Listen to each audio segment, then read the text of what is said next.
দিল্লির নাম বদলে ইন্দ্রপ্রস্থ করার দাবি উঠেছে বিজেপি সাংসদ প্রবীণ খান্ডেওয়ালের পক্ষ থেকে। তিনি কেন্দ্রীয় স্বরাষ্ট্রমন্ত্রী অমিত শাহকে চিঠি দিয়ে বলেন, এই পরিবর্তন দিল্লির প্রাচীন ঐতিহ্য ও সভ্যতার প্রতীক হবে। একই সঙ্গে তিনি প্রস্তাব দিয়েছেন পুরনো দিল্লি রেল স্টেশনের নাম হোক ইন্দ্রপ্রস্থ জংশন এবং আন্তর্জাতিক বিমানবন্দরের নাম হোক ইন্দ্রপ্রস্থ এয়ারপোর্ট।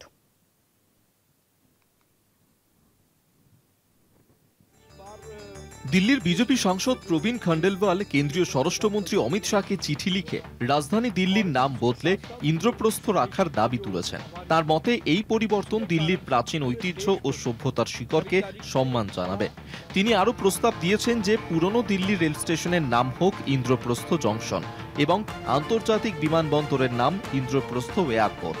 খান্ডেলওয়াল বলেছেন, দিল্লি শুধু আধুনিক মহানগর নয়, এটি ভারতীয় সভ্যতার প্রাণ। পাণ্ডবদের প্রতিষ্ঠিত ইন্দ্রপ্রস্থ শহর হিসেবে এর ইতিহাস হাজার বছরের পুরনো।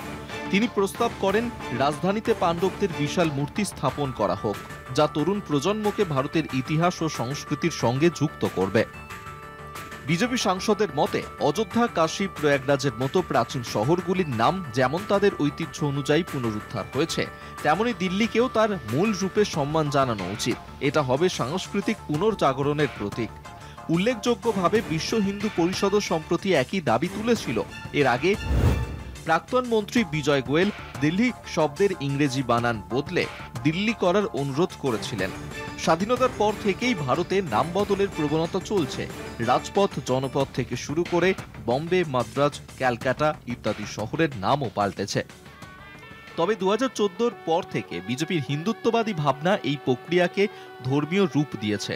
যেমন এলাহাবাদের নাম প্রয়াগরাজ হয়েছে, ফৈজাবাদ অযোধ্যা হয়েছে, মুঘলসরাই স্টেশনের নাম দীনদয়াল উপাধ্যায় হয়েছে। রাস্তা থেকে স্টেশন, স্টেডিয়াম থেকে শহর, গৈরিকীকরণ করা হয়েছে সবকিছুর।